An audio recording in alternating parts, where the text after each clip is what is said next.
بسم اللہ الرحمن الرحیم۔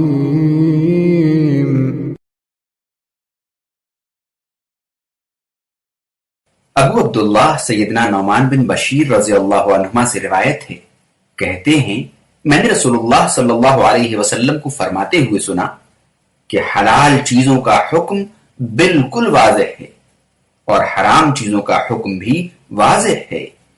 ان دونوں یعنی حلال و حرام کے درمیان کچھ امور، کچھ چیزیں مشتبہ ہیں، شک والی ہیں، جن کی حلت و حرمت کو اکثر لوگ نہیں جانتے۔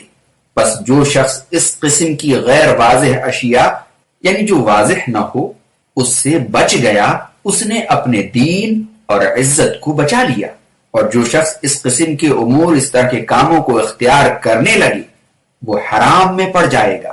جیسا کہ کوئی چرواہا چراگاہ کے آس پاس جانوروں کو چرائے تو ہو سکتا ہے کہ جانور چراگاہ میں جا پہنچے۔ خبردار، ہر بادشاہ کی چراگاہ ہے اور اللہ تعالیٰ کی چراگاہ سے مراد اس کی حرام کردہ اشیاء ہیں۔ خبردار، جسم میں گوشت کا ایک ٹکڑا ہے، اگر وہ درست ہو تو سارا جسم درست رہتا ہے، اور اگر وہ خراب ہو جائے تو سارا جسم خراب ہو جاتا ہے۔ خبردار، وہ گوشت کا ٹکڑا دل ہے۔ صحیح بخاری حدیث نمبر 52 اور 2051، صحیح مسلم حدیث نمبر 1599۔ ظاہراً ان سے مراد وہ اشیاء ہیں جن کی حلت و حرمت اللہ تعالیٰ اور اس کے رسول کی نص یا مسلمانوں کے اجماع سے واضح طور پر ثابت ہے۔ مشتبہات سے مراد وہ امور اور وہ اشیاء ہیں، وہ چیزیں ہیں جن کی حلت و حرمت کے دلائل واضح نہ ہوں، بلکہ بعض دلائل میں ان کی حلت کا اشارہ ہو اور بعض سے ان کی حرمت معلوم ہوتی ہو۔ وجوہ اشتباہ یعنی شک کی وجوہات۔ نمبر 1، اختلاف علماء، کیونکہ تحقیق یا ترجیح دلائل میں اختلاف ہو سکتا ہے۔ ایک محقق تحقیق کرتے ہوئے کسی بات کو اہم سمجھ لیتا ہے اور دوسرا کسی اور بات کو، اس بنیاد پر اختلاف ہو سکتا ہے۔ نمبر 2، بعض اشیاء من وجہ قابل ترک اور من وجہ لائق اخذ ہوں۔ مثلا ایک چیز پہلی نظر میں دیکھنے میں اچھی لگتی ہو، لیکن اس عمل کے کرنے کی وجہ سے جو فتنے یا جو مسائل پیدا ہو سکتے ہیں اس پر نظر جائے تو اس کو ترک کرنے کی ضرورت محسوس ہوتی ہو۔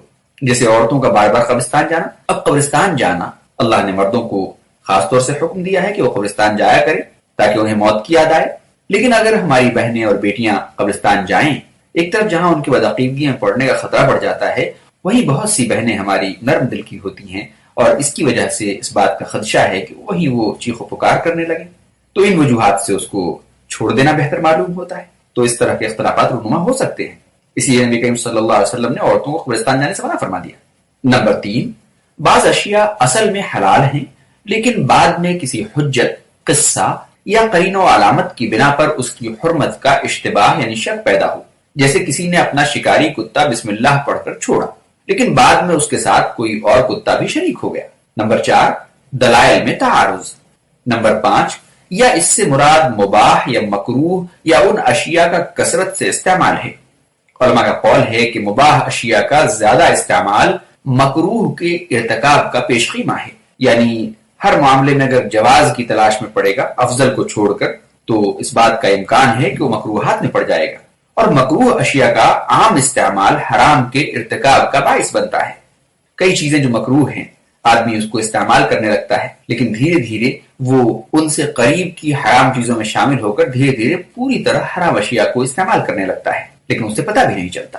اسی لیے نبی کریم صلی اللہ علیہ وسلم نے فرمایا، اتق الشبہات، ان مشتبہ امور سے بچا جائے، اور جو ایسا کرے گا اس نے اپنی دینی حالت کو شرعی مذمت سے اور اپنی عزت کو لوگوں کے طنز سے محفوظ کر لیا، کیونکہ اگر حرام اشیاء سے بچ جائے گا تو ظاہر سی بات ہے کہ وہ بہت ساری برائیوں سے بچ جائے گا، اور ایسا کرنے کی وجہ سے دوسرے اس پر طعن نہیں کریں گے، اللہ کے ہاں وہ محفوظ ہو جائے گا اور اس کی جنت محفوظ ہو جائے گی، عذاب قبر سے وہ محفوظ ہو جائے گا۔ لیکن جو شخص غیر واضح چیزوں کو، مشکوک چیزوں کو یعنی غیر واضح امور کو اختیار کرے، ان کا ارتکاب کرے، اس عمل کو کرتا رہے، اس چیز کو کھاتا رہے، تو اس سے اس میں دینی تساہل آ جاتا ہے، یعنی دین کے بارے میں وہ دھیرے دھیرے یہ سوچنے لگتا ہے چلو یہ بھی ٹھیک ہے، چلو یہ بھی ٹھیک ہے، جس کے نتیجے میں بالعموم صریحاً حرام کے ارتکاب کی جرت بھی پیدا ہو جاتی ہے۔ پہلے چھوٹا گناہ کیا، اس سے پہلے مکروہ کیا، پھر بڑے بڑے گناہوں کی طاقت بھی اپنے اندر وہ محسوس کرتا ہے، اللہ کا خوف ختم ہو جاتا ہے، شرم و حیا ختم ہو جاتی ہے۔ آئیے اس کی تشریح مکمل طور سے سمجھتے ہیں۔ حضرت صلی اللہ علیہ وسلم نے اس حدیث مبارک میں فرمایا کہ شرعی طور پر جو چیزیں حلال یا حرام ہیں ان کا حکم بالکل واضح ہے اور ان کے لیے کتاب و سنت کے واضح دلائل موجود ہیں، البتہ بعض چیزیں ایسی ہیں جن کی حلت و حرمت کی صراحت نہیں۔ ایسی صورت میں آپ صلی اللہ علیہ وسلم نے ایک جامع اصول بیان فرمایا کہ جس چیز کی حلت و حرمت واضح نہ ہو اس سے اجتناب کرو، اس سے بچ جانا ہی بہتر ہے، کیونکہ اگر آدمی اس قسم کی مشکوک اشیاء سے پرہیز نہ کرے تو اندیشہ ہے کہ وہ آہستہ آہستہ حرام بھی استعمال کرے گا۔ حضرت صلی اللہ علیہ وسلم کا بھی یہی معمول مبارک تھا کہ آپ اشیاء سے خوب احتیاط فرماتے۔ آپ کو اگر یوں ہی کہیں سے کوئی کھجور مل جاتی تو محض اس خوف سے نہ کھاتے کہ کہیں یہ صدقے کا نہ ہو۔ ایک دفعہ آپ صلی اللہ علیہ وسلم کے نواسے حضرت حسن رضی اللہ عنہ آپ کے ہمراہ جا رہے تھے، راستے میں کھجور پڑی ملی تو حضرت حسن رضی اللہ عنہ نے اٹھا کر منہ میں ڈال لی۔ آپ نے ان کے منہ میں انگلی ڈال کر کھجور نکال دی کہ کہیں یہ صدقہ کی نہ ہو، جو کہ میرے اور میرے آل کے لیے حلال نہیں ہے۔ صحیح مسلم حدیث نمبر 1069۔ اس سے امت کو مشتبہ امور سے بچنے کی ہدایت فرمائی کہ اس سے انسان کا دین اور عزت دونوں محفوظ رہتے ہیں۔ پھر آپ صلی اللہ علیہ وسلم نے یہی بات ایک چرواہے کی مثال دے کر واضح فرمائی جو بادشاہ کی مقرر کردہ چراگاہ کے ارد گرد جانوروں کو چرائے تو ممکن ہے کہ اس کے جانور سلطنتی چراگاہ کے اندر جا کر داخل ہو جائیں، جس سے بادشاہ خفا ہو اور اسے سزا دے۔ آپ صلی اللہ علیہ وسلم نے فرمایا کہ جس طرح بادشاہ کی کچھ مقرر کردہ حدود ہوتے ہیں جنہیں توڑنے اور ان سے تجاوز کرنے کی اجازت نہیں ہوتی، اسی طرح اللہ تعالیٰ کی بھی کچھ حدود ہیں۔ اس کی حدود اس کی حرام کردہ چیزیں ہیں۔ اس کی مقرر کردہ حد سے تجاوز کرنے والا اللہ تعالیٰ کے غیظ و غضب کا نشانہ بن جاتا ہے۔ اس کے بعد آپ صلی اللہ علیہ وسلم نے انسان کے سینے میں دھڑکنے والے دل کے متعلق فرمایا کہ اس کا خاص خیال رکھا کرو۔ سارے جسم کا دار و مدار دل پر ہے، دل کا بگاڑ پورے جسم کا بگاڑ اور دل کی اصلاح سے پورے جسم کی اصلاح ہوتی ہے۔ دل کی اسی اہمیت کے پیش نظر حضرت صلی اللہ علیہ وسلم یہ دعا فرمایا کرتے تھے، اللہم اجعل فی قلبی نورا، یا اللہ میرے دل کو اپنے دین اور اطاعت کے نور سے منور فرما۔ صحیح بخاری حدیث نمبر 6316، صحیح مسلم حدیث نمبر 763۔ دل انسانی افکار و خیالات، جذبات و احساسات اور تمام جسمانی حرکات و سکنات کا مرکز و محور ہے۔ پہلے دل میں کوئی ارادہ یا خواہش پیدا ہوتی ہے، اس کے بعد انسان اسے عملی جامہ پہناتا ہے۔ اس لیے دل کی اصلاح بدن کے اصلاح سے مقدم ہے، کیونکہ بدن دل کا تابع ہے۔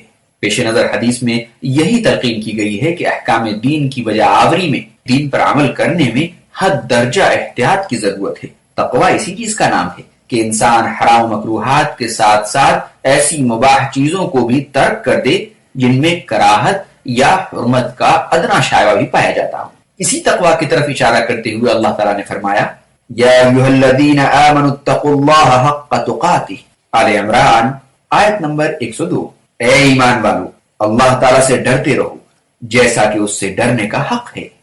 نیز حضرت صلی اللہ علیہ وسلم نے فرمایا، جامع ترمذی حدیث نمبر 2518، جو باتیں شک میں ڈالیں انہیں چھوڑ دو اور جو شک میں نہ ڈالیں انہیں اختیار کرو۔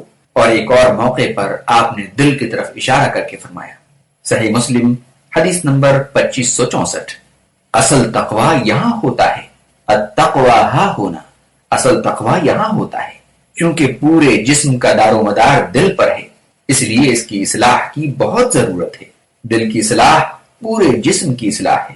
یا مصرف القلوب صرف قلوبنا علی طاعتک، یا مقلب القلوب ثبت قلوبنا علی دینک۔ اے دلوں کے پھیرنے والے، ہمارے دلوں کو تو اپنی اطاعت کے لیے خاص کر دے، ہماری اصلاح فرما دے، ہمارے دلوں میں اخلاص نصیب فرما، ہمیں قرآن و سنت پر، صحابہ اہل بیت کے منہج پر عمل پیرا ہونے والا بنا دے، ہماری بیوقوفیوں کو، ہماری جہالتوں کو، ہماری کمزوریوں کو اے اللہ دور کر دے، اس کو نیکیوں سے بدل دے، آمین۔